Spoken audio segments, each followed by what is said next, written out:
Haribo. Gopi Janna Vallabha Girivana Dari.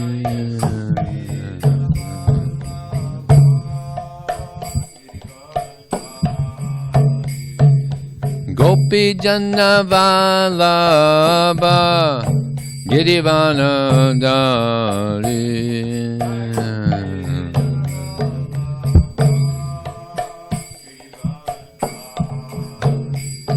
Jaya Radha Madhava Kunja Bihari.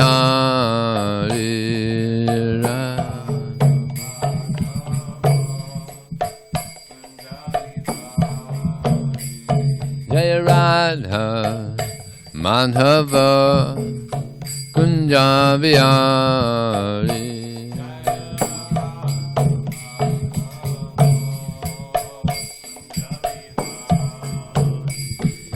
Gopi Janna Vallabha Girivana Dari.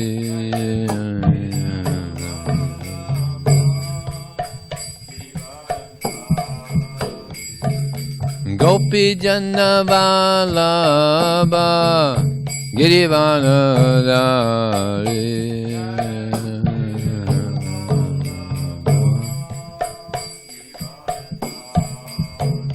Sodanandana Vadajana Ranjana. Sodanandana Jasodanandana Vrajajana Ranjana.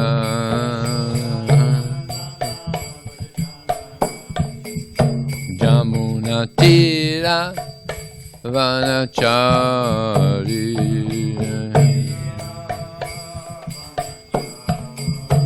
Jamuna Tira Vanachari.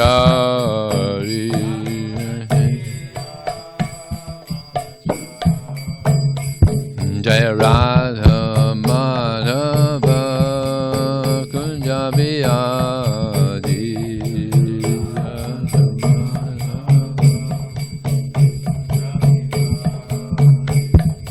Gopi Janna Vallabha Girivana Dari. Gopi Janna Vallabha Yasodanandana Vrajajana Ranjana. Jamuna Tira Vanachari. Jamuna Tira Vanachari.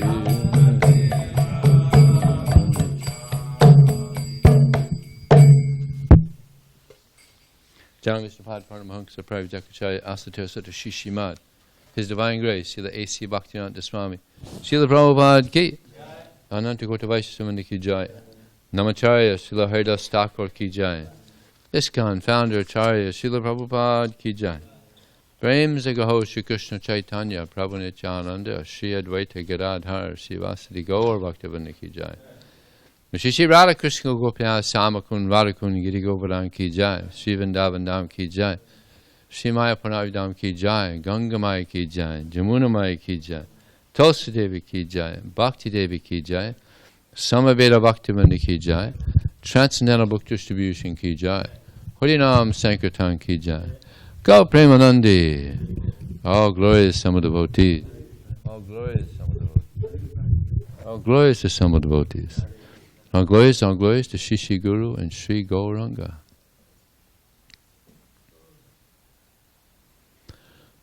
Om Namo Bhagavate Vasudevaya. Om Namo Bhagavate Vasudevaya. Om Namo Bhagavate Vasudevaya.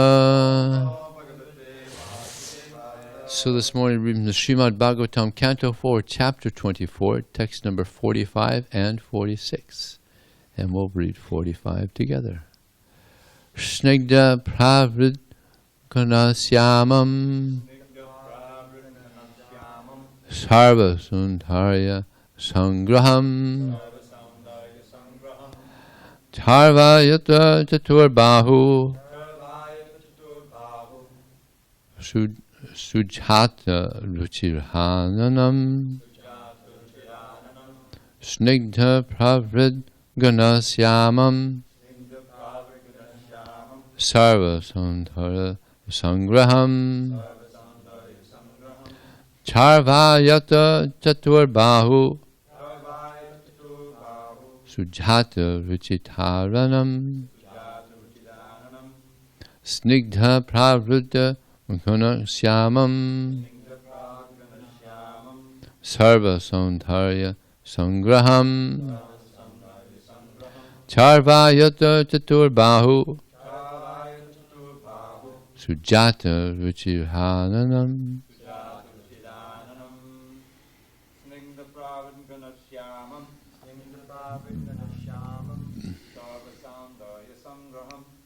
Saundarya sangraham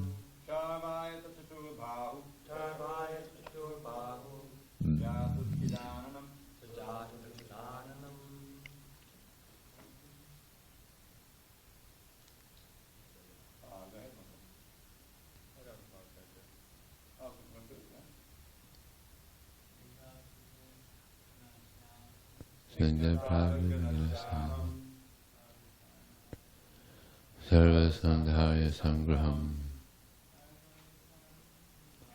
Sarvayata Chaturbahu Yata Charanam Shnida Bravadayam Sarvasundarya Sangraham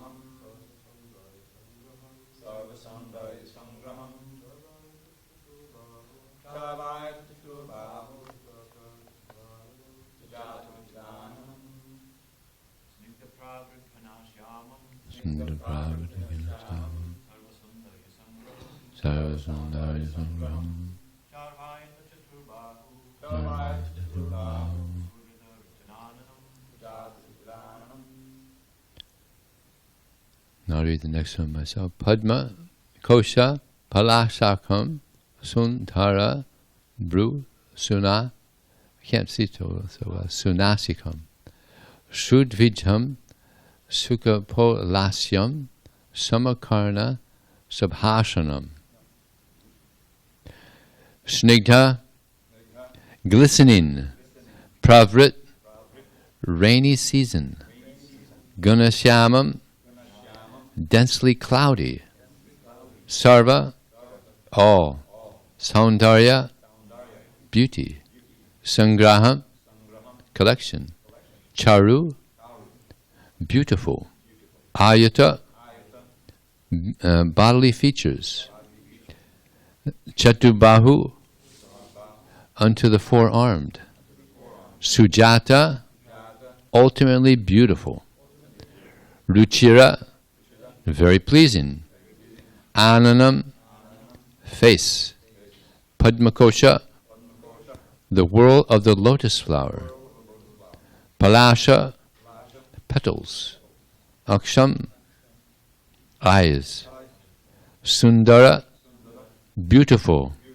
Bru eyebrows Sunashikam raised nose Sudvijam beautiful feet beautiful teeth Sukapala beautiful forehead Asyam face Samakarna equally beautiful ears Vibhushanam fully decorated. Translation and purport by His Divine Grace Srila Prabhupada Ki Jai. The Lord's beauty resembles a dark cloud during the rainy season. As the rainfall glistens, His bodily features also glisten. Indeed, He is the sum total of all beauty. The Lord has 4 arms and an exquisitely beautiful face with eyes like lotus petals. a beautiful, highly raised nose, a mind-attracting smile, a beautiful forehead, and equally beautiful and fully decorated ears. And generally we don't hear about beautiful ears or a beautiful forehead. Boy, that person had a beautiful forehead. Wasn't that beautiful? That's Krishna. Purport. After the scorching heat of the summer season, it is very pleasing to see dark clouds in the sky, as confirmed in Brahma Samhita, Barha Vataranam Asitam Buddha Sundarangam. The Lord wears a peacock feather in his hair, and his bodily complexion is just like a blackish cloud. The word Sundara, or Snigdha, means very pleasing. Kandarpa Koti Kamaniya. Krishna's beauty is so pleasing that not even millions upon millions of cupids can compare to it. The Lord's form as Vishnu is decorated in all opulence. Therefore Lord Shiva is trying to see that most opulent form of Narayan, or Vishnu. Generally, the worship of the Lord begins with the worship of Narayan, or Vishnu, whereas the worship of Lord Krishna and Radha is most confidential. Lord Narayan is worshipable by the Pancharatrika Vidhi, or regular principles, whereas Lord Krishna is worshipable by the Bhagavat Vidhi. No one can worship the Lord in the Bhagavat Vidhi without going through the regulations of the Pancharatrika Vidhi. Actually, the neophyte devotees worship the Lord according to the Pancharatrika Vidhi, or the regulative principles enjoined in the Narada Pancharatra. Radha Krishna cannot be approached by the neophyte devotees. Therefore, temple worship according to regulative principles is offered to Lakshmi Narayan. Although there may be a Radha Krishna vigraha or form, the worship of the neophyte devotees is acceptable as Lakshmi Narayan worship. Worship according to the Pancharatrika Vidhi is called Vidhi Marg, and worship according to the Bhagavat Vidhi principles is called Raga Marg. The principles of Raga Marg are especially meant for devotees who are elevated to the Vrindavan platform. The inhabitants of Vrindavan, the gopis, Mother Yasoda, Nanda Maharaj, the cowherd boys, the cows, and everyone else are actually on the Raga Marg, or Bhagavat Marg platform. They participate in 5 basic rasas: Dasya, Sakya, Vatsalya, Madhurya, and Shanta. But although these 5 rasas are found in the Bhagavat Marg is especially meant for Vatsalya and Madhurya, or paternal and conjugal relationships. Yet there is the Vipralamba Sakya,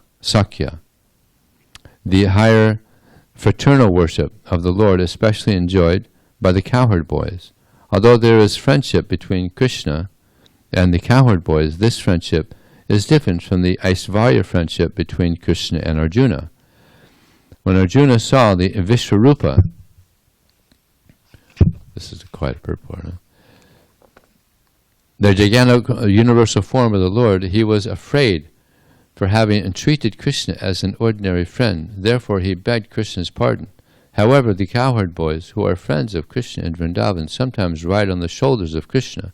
They treat Krishna equally, just as they treat one another, and they are never afraid of him, nor do they ever beg his pardon.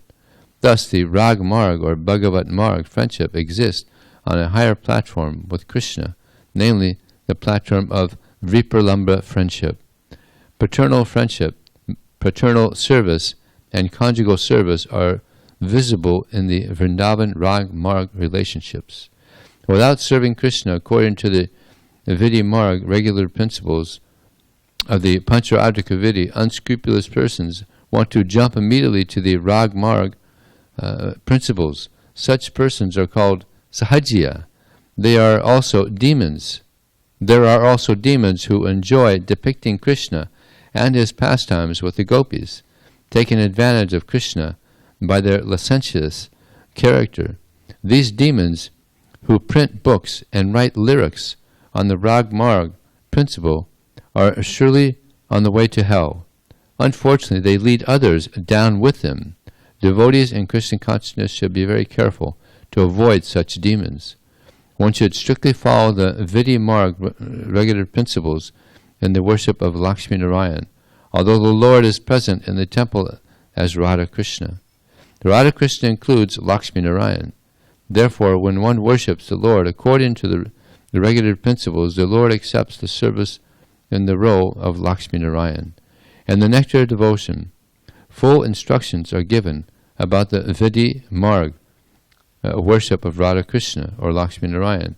Although there are 64 kinds of offenses one can commit in Vidhi Marg worship, in Raga Marg worship there is no consideration of such offenses, because the devotees on that platform are very much elevated, and there is no question of offense. But if we do not follow the regular principles on the Vidhi Marg platform and keep our eyes trained to spot offenses, we will not make progress. In his description of Krishna's beauty, Lord Shiva uses the words Char Va Yata Tatra Bhuj Sujata Ruchi Rananam, indicating the beautiful four-armed form of Narayan or Vishnu. Those who worship Lord Krishna describe him as Sujata Ruchirananam. In the Vishnu Tattva, there are hundreds and thousands of millions of forms of the Supreme Lord, but all of these forms, the form of Krishna is the most beautiful. Thus, for those who worship Krishna, the word Sujata Ruchirananam is used. The four arms of Lord Vishnu have different purposes. The hands holding a lotus flower and conch shell are meant for the devotees, whereas the other two hands holding a disc and mace or club are meant for the demons. Actually, all of the Lord's arms are auspicious, whether they're holding conch shells and flowers or clubs and disc. The demons killed by Lord Vishnu's chakra, disc, and club are elevated to the spiritual world, just like the devotees who are protected by the hands holding the lotus flower and conch shell. However, the demons who are elevated to the spiritual world are situated in the impersonal Brahmana effulgence, whereas the devotees are allowed to enter into the Vaikuntha planets. Is there any exceptions anybody could think of? Well, Krishna killed the demon and didn't go to the impersonal Brahma Jyoti? Putana? That's who I also think. Anybody else? Only one I can think of. Those who are devotees of Lord Krishna are immediately elevated to the Goloka Vrindavan planet. The Lord's beauty is compared to rainfall, because when the rain falls in the rainy season, it becomes more and more pleasing to the people.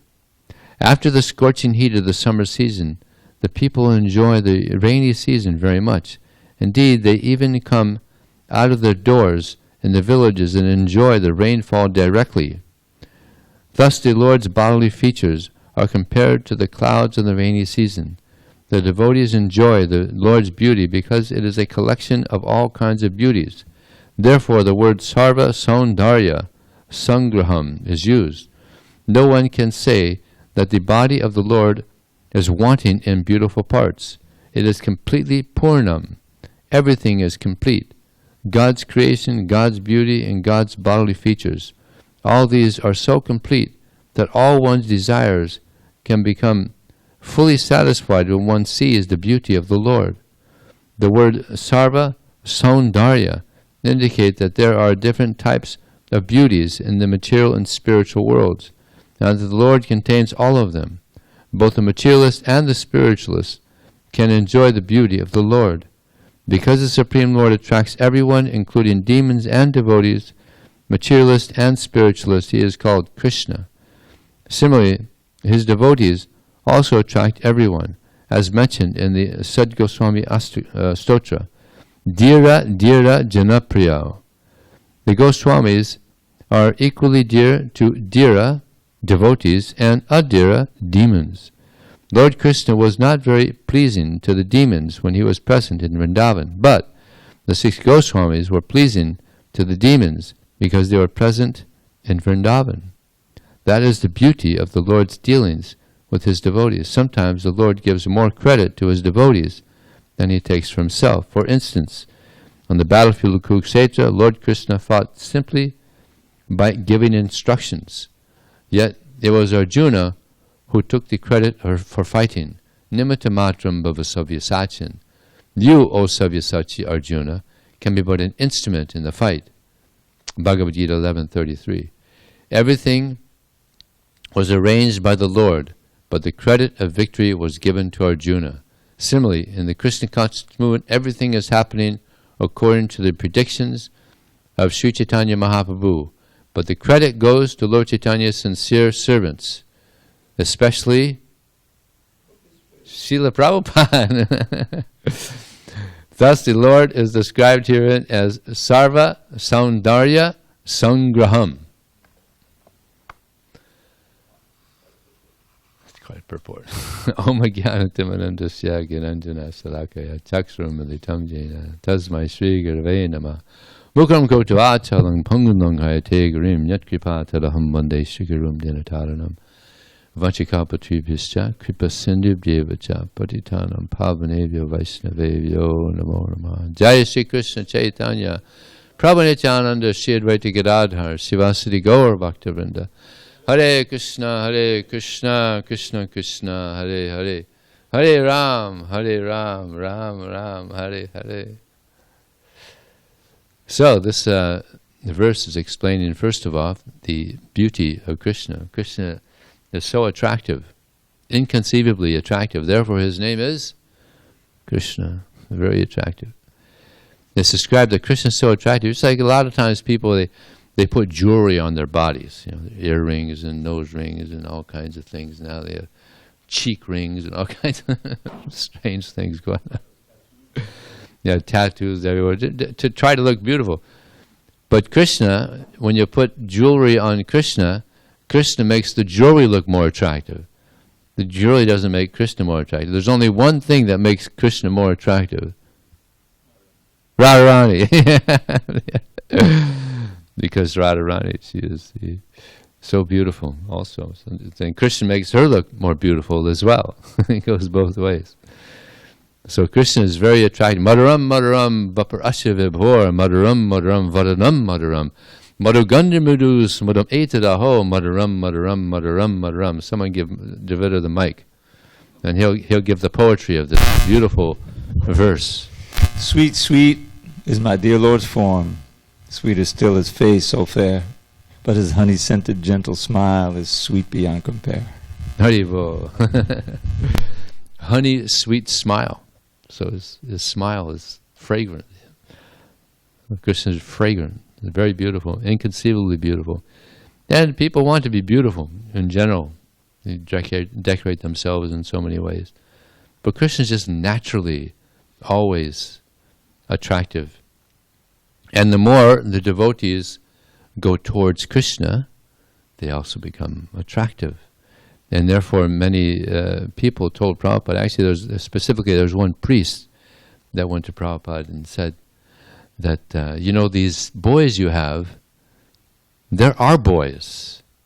And they weren't interested in God at all. And now they're mad after God. And they're bright-faced. Yeah. So Prabhupada was so pleased to hear that coming from, a Western priest. So this is the mercy of Srila Prabhupada. He came and he turned so many rascals. It's like here, there's the dhiras and there's the adhiras. The dhiras they're sober-minded. And the adhiras, as Prabhupada says here, they're the demons. So Prabhupada turned so many adhiras into dhiras. Yeah? Sober-minded devotees.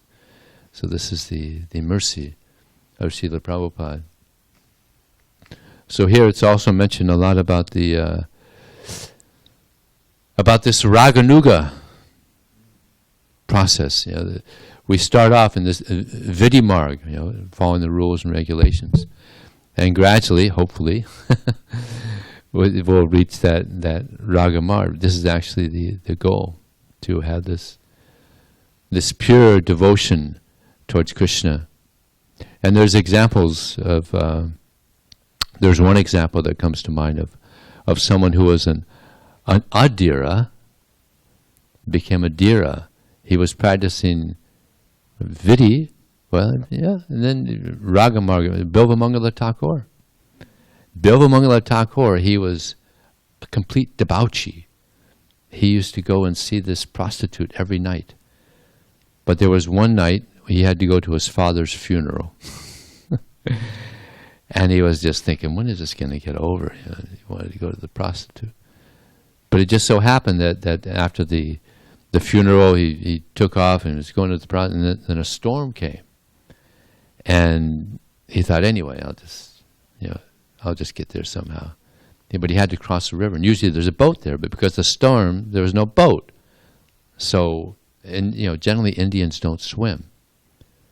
And I found out one reason why that might be, because when I was in Bombay, I was walking along the beach, and I saw people passing in the water on the beach. And wherever there's a body of water, people they do that, right? There's a lake or a river, so they're not real. Like you never in the West, you never heard of such a thing. It's unheard of. So they're not very suchi. And after I saw that, I never again swam on that. I used to swim the beach there, but never again. After seeing that. So that might be one of the reasons. So anyway, he saw what he thought was a log. So he grabs on this thing. I'll just get across on this log, and then he gets halfway across and realizes it's not a log. It's a corpse. That's another thing. They throw bodies in there. They throw bodies and all kinds of bodies. I was in Mayapur. I just went there to touch the water, the Ganges, and a bull comes floating by. Yeah, corpse. Huge, bloated. So so they're not. Of course, the river Ganges is always pure. Nothing can contaminate the river Ganges or the Jamuna. Of course, now the Yamuna is, and probably the Ganges also. Now it's much cleaner than it was previously. But unfortunately, as soon as this lockdown stops, the garbage is going to go in again. Hopefully, the government will be able to avoid that. There's been a lot of complaints about this, so hopefully the government will do something to keep it clean. So anyway, he goes across, he crosses the river, and he gets across the river, and he said, all right, now I'm across the river. He gets over there, and the gate's locked. She's thinking, no one's going to come, this storm like this. So he's determined. He climbs the wall, and he's thinking it's a vine, but it's a snake. Like many obstacles on his path. So he crosses. He gets over the fence, and then he goes to the door, knocks on the door. Oh, he fell down. He fell down once he got over the wall. Okay. So he got bruised up and he's scratched, and just imagine he must have looked really disheveled. He's all wet and probably got some seaweed on him or something. It just looks terrible. So he knocks on the door, and she opens the door. Chintamani opens the door, and she says, "I cannot believe it." And she said to him, "If you had the devotion or the determination you have now to see me, if you had that for Krishna, you would be a pure devotee of Krishna." And it just shocked him to hear that. It kind of shook him into reality that, what am I doing? Wasting my life. And this is coming, this wisdom is coming from a prostitute. So he had a change of heart right there. And it's really interesting. I listened to a lecture of Prabhupada. He said Chintamani was Bilvamangala Thakur's spiritual master coming back. coming back. Just like it's said that the Guru comes back to deliver his disciple. Prabhupada has many times said that. So Prabhupada said that the Guru had come back to save his disciple. And amazing, this is not over yet. Then he leaves, and he goes to Vrindavan. But on his way to Vrindavan, he again becomes attracted to a lady. And he's following her. She's walking, he's following her. And goes to the home, and she tells her husband, this Brahmana is following me. And he goes to Bilvamangala Thakur. I don't know what his name was then. I'm sure it wasn't Bilvamangala Thakur. Is there any service I can do for you? He says, yes, actually I'm attracted to your wife. I would like to be with your wife. It's an unbelievable culture back then, which is highly misunderstood or hard to understand, actually. That he said, okay, then you could go with my wife. And he did. I don't know if there was any consultation with the wife or not. But anyway, he went to the room with this person's wife. And he's in the room with this lady, and she's probably feeling a little uncomfortable about the whole thing. And then he feels remorseful, lamenting that again I've succumbed to this lower nature, and he asks for 2 hairpins from this lady. And he takes these hairpins and plucks out his eyes right in front of her. Imagine how she must have felt. Now, I mean, first of all, it's already unusual that this man's ready to have some intimate encounter here with, and then the eyes come out in front of her, like wow. So then he leaves. He's on his way to Vrindavan. Now he has no eyes. Can you imagine? It's like inconceivable. I'm sure he's just asking people how to get to Vrindavan. And there's no hospital or anything. I'm sure there's blood coming out. It's like just inconceivable experience there for Bilvamangala Thakur. So he's going to Vrindavan. And he finally makes it to Vrindavan. And by then, he's become so purified. He's lamented so much. He's so remorseful. And he just wants to take shelter of Krishna now. He's done this amazing step in his devotional life. Plucking out his eyes. I don't have to see these attractions anymore. Yeah. So Krishna, he sees his deep sincerity, and when he gets to Vrindavan, Krishna comes to him. And I think he offered some milk to him or something, or somehow, something there was. So he's speaking to Krishna, and Krishna's speaking to him. So this is Raga Marg. He reached that state inconceivably, of Raga Marg. And at one point he realized that was actually Krishna. But Krishna went back into the village, and when he came back, he said, I understand that you're actually Krishna. You're my Lord. So he went after him to try to embrace him, and Krishna's escaping from him. The famous thing is that you may be able to escape my grip, but you will not leave my heart. Yeah.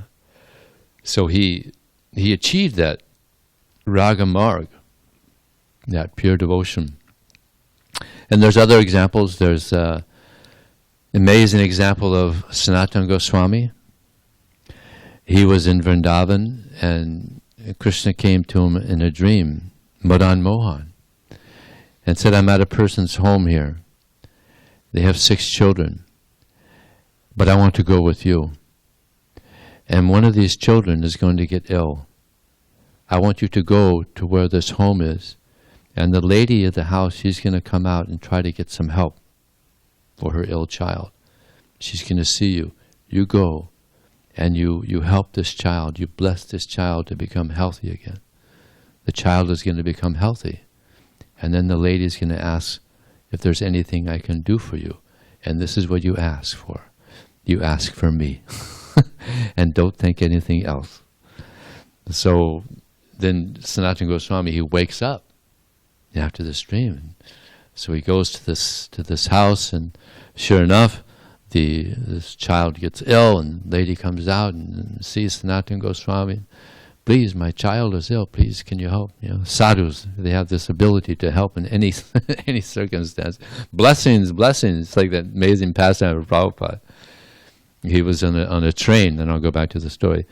And he was with some of his sannyasis, and some gentleman wanted to get into his compartment. The devotees are trying to, keep. They didn't want them to bother Prabhupada because they always ask for some blessing. So finally, they were able to get in. And they said, blessings, please, Swamiji, give us blessings. They always want some, I got my aunt is ill, or I got a leg problem, or some mundane, they're always asking for some mundane blessing. So Prabhupada, I bless you that you become like them. Motion to the sannyasis. And they said, thanks Swamiji. They got out real quick. So she said, is there anything I can do for you? Please.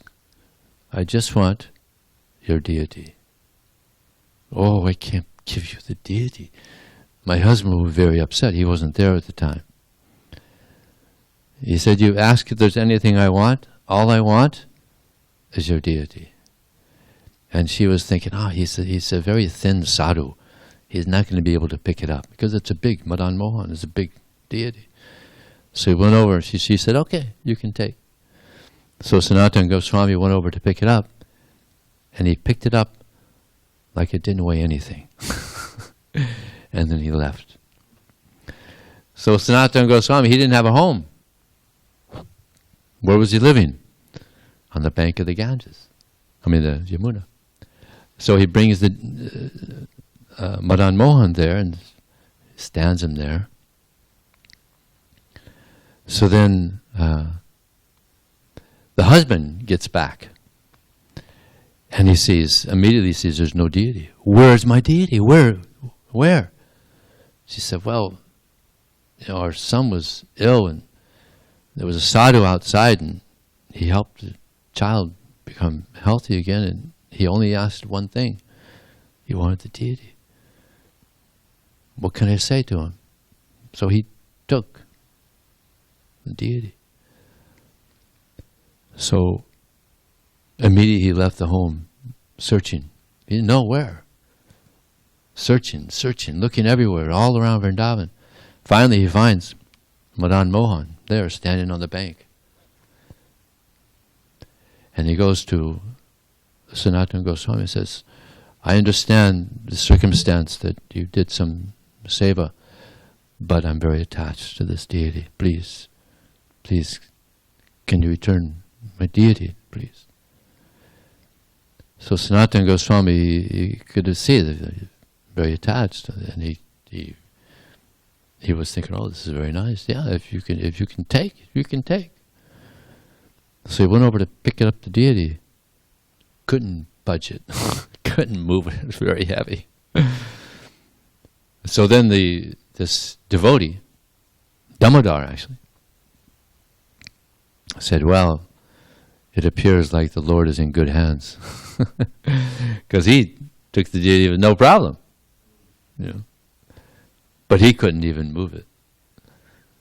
So, and then, amazing, he's a poor sadhu, Sanatana Goswami, nothing. So all he would get to eat, he would go do madhukari. Madhukari means he would just go to the door and he would get some flour or something. The sadhus would just get some flour and some water, and they would just make some balls. They'd put it in the fire, and that was what they would eat, and that's what Madan Mohan was eating. Just some balls of bread, not even flat like chapati, just balls of bread. no salt.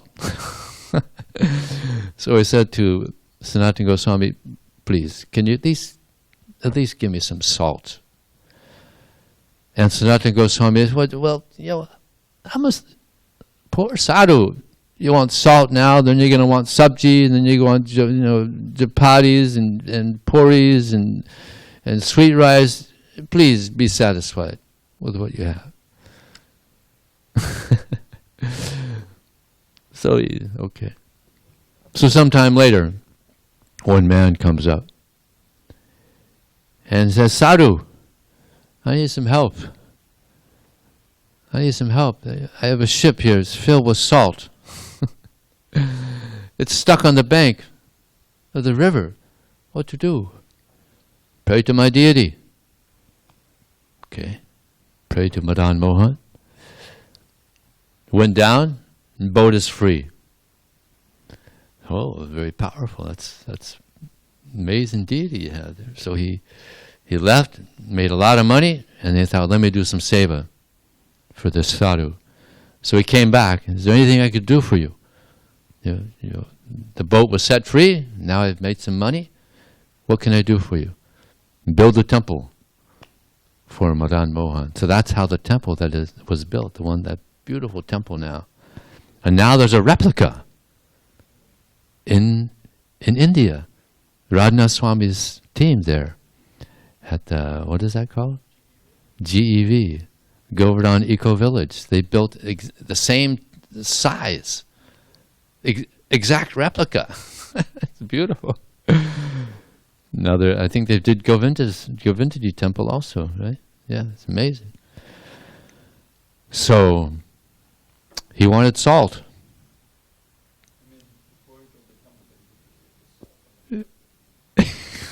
Oh yeah, should have asked for a little salt, enough until he got back.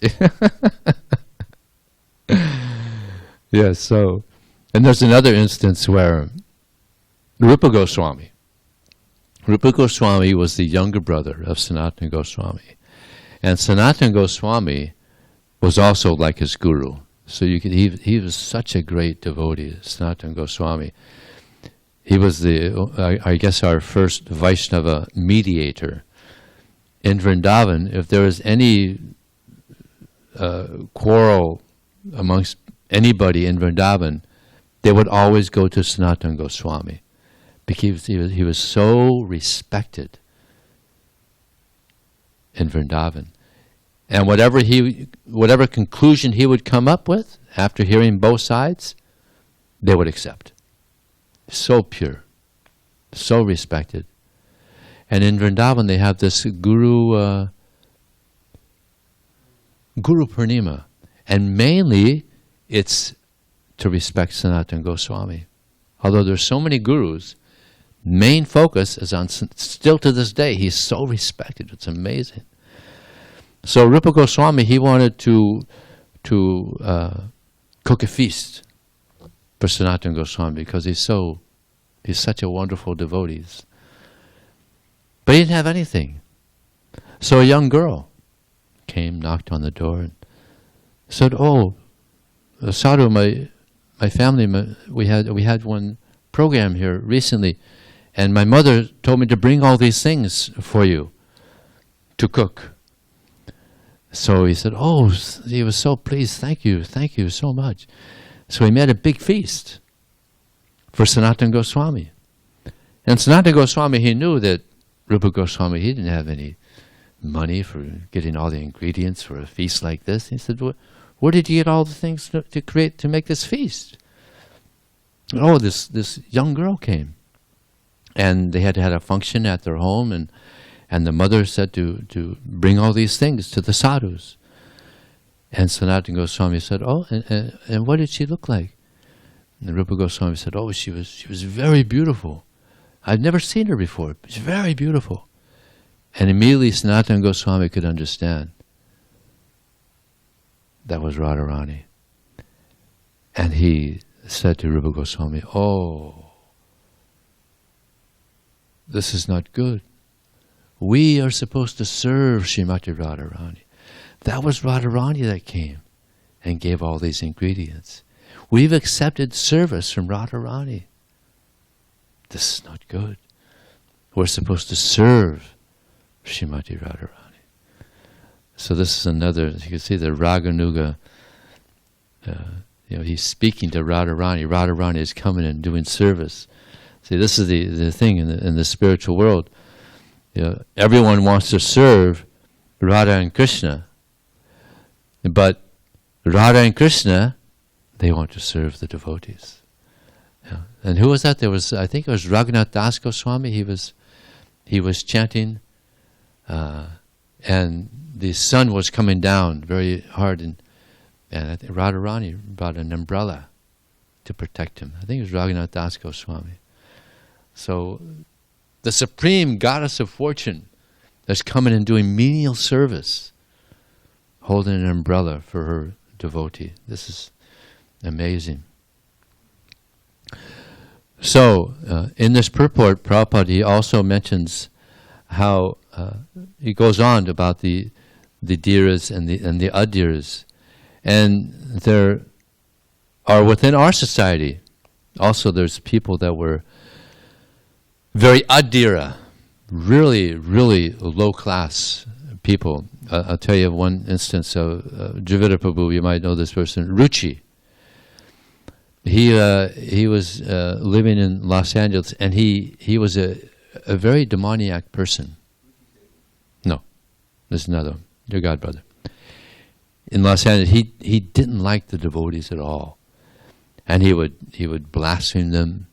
He would even break the windows of the temple sometimes. He was just a real low-class person. So one time, early in the morning, he came by and he broke a window. So one devotee in the temple room, he said, "All right, enough of this tolerance. I'm going to catch this guy." So, and he was one of our kshatriyas. So he went out and he chased this guy down. He caught him and he beat him up. He really beat him up. Huh? This is about, might be 71, something like 70, 71, something like that, early. So the devotee, then he left, and he said, yeah, don't do anything like this again, he told this person. And this person that was so envious of the devotees, he was impressed, actually, because he thought the devotees were pacifists, just peace lovers. But he was impressed because he had never been beat up like that before. He's like, wow, these guys are tough, So he was impressed. And somehow he got a book, and he started reading the book, and he became more impressed. He read the book and he was like, wow, these guys have a good philosophy. And he read it again. And he was so impressed that he actually went to the temple at the Sunday feast program, because he had heard about that. And the devotees saw him and said, no, you can't come here. And he said, no, believe it or not, I've had a change of heart. You guys have impressed me. First, the guy that beat me up, I was impressed with that. He was a good fighter. And then I got one of your books. I read it twice. I'm impressed. I've had a change of heart. Please let me come. And this devotee said, all right. It happens, change of hearts. So he let him in. He kept coming to the Sunday feast. And then he started coming in the morning program, and he was becoming a devotee. So he asked the devotees, this is nice, I like this. He started chanting japa, and 16 rounds. And then he wanted to move in. They could see that he had actually become a nice person, nice devotee. So he moved in. He became a book distributor. He became the #1 book distributor in the world at one point. He was a really good book distributor, Ruchi. So here's a sign of someone who was adhira. He was just out of control, demoniac. But he became dhira, became a nice devotee, famous actually in our society. So practically all of us in the West, we were adhira. engaging in so many sinful activities. India, it's another thing. Still, there's culture there. Even our Ram here probably never sinned, right? Grew up in the movement, right? Never sinned. No sin. Here we have an example right here. Never sinned in his life. And there's many devotees. It's still, there's still some culture there. Prabhupada said, India is like an elephant. If you have a dead elephant, it's valuable. You have an alive elephant, it's valuable. So India, even though it's practically dead, still there's culture. You can go to our temples in India, and there's still devotees there, never sinned. No sinful activity. There was one devotee, Gokul Chandra in Salem, India. They're building a solid stone temple there. Beautiful. They're building a beautiful temple there. So this one, Gokul Chandra, he's the temple president. He's from Croatia. And there's one devotee there. He's kind of like his right-hand man, like a temple commander. Really, really wonderful, sweet devotee. You devotees, you just love this devotee. So he would lament to Gokul Chandra that I'm such a rascal. I'm so sinful. And Gokul Chandra knew that he had never sinned in his life. And he said, "What do you mean? What sin did you do?" "I used to play soccer. It was just, I'm such a rascal." This is India. He just felt so bad that he would waste time playing soccer. Of course, in India they call it football. Amazing, huh? But in the West, oh my God, if the Indian devotees knew how fallen us Westerners were, they'd be shocked. So Prabhupada has turned so many adiras into dhiras. This is the great mercy of Srila Prabhupada. So whether we're adhira or we're dhira, even now we may be practicing Krishna consciousness, but our mind is out of control. So this is a subtle adhira, out of control mind. So we have to keep, just like Krishna says in the Bhagavad Gita, from wherever the mind wanders due to its flickering, unsteady nature, one has to bring it back under the control of the self. So now we're in this process of trying to come to this level of pure devotional service. So even though we're in this level where we're not engaged in pure devotional service, we're engaging in service, we're trying to please Krishna. So this is also pleasing to Krishna because we're trying. But then there's pure devotional service, this raga marg. So that's devotional service, that's pure devotional service, and this is also devotional service, although it's not pure. Just like Prabhupada gives the example, just like a mango. If you have an unripe mango and you have a ripe mango, they're both mangoes. One is ripe, one is sweet that you'll relish, and one is not sweet, it's unripe. Nonetheless, it's a mango. So we may be unripe now. I should speak for myself. But as we continue practicing Krishna consciousness, with patience, with determination, then eventually we're going to ripen and we'll be able to engage in pure devotional service. So this is the goal. So we'll stop there. Any question or comment? Correction. Here's a comment by Dravida Prabhu. No. Dravida, I would be embarrassed if you. I would be extremely embarrassed if you asked a question. No. The marga. Marga means a path. Yeah. So raga marga is short for raga anuga, which is mentioned here. No one says raga anuga, but that's what it is. Raga anuga. Okay. Now, anuga means following the path of someone who's gone before, and usually what it means is that you become attracted to a certain devotee or a certain kind of service, and you hear about that person, someone in Krishna. So that's raga anuga.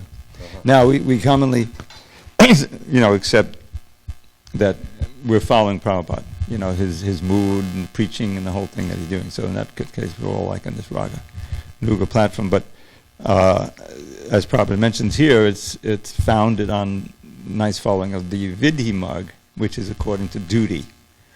Raga matures into Ragatmaka. The Ragatmaka is mentioned in the Nectar Devotion. This is the kind of devotional service that the gopis and the gopas and Mother Yashoda and Nanda Maharaj are doing for Krishna. There's no questions of a marg. They're not on the path to a different level. They're already at the highest level. Right. So that's recognized as Ragatmaka. So just a definition of terms, the Vidhi Marg or Vaidhi Marg, Krishna mentions that in the second chapter. After those two verses, Dhyayadovish Yantung Sang, and he says, what is that? He says the translation, the famous phrase, following the regulative principles of freedom. Oh yeah. This is Vaidhi Marg, and this way one can overcome the attraction to the material energy and become fixed and attain peace. So that's the beginning stages. But this many times devotees kind of they conflate this Raganuga with Ragatmaka. Raganuga leads to the stage of Ragatmaka, where we understand our original relationship with Krishna. We're acting in that relationship, and so just a little definition. Thank you very much. Okay, thank you. Hare Krishna.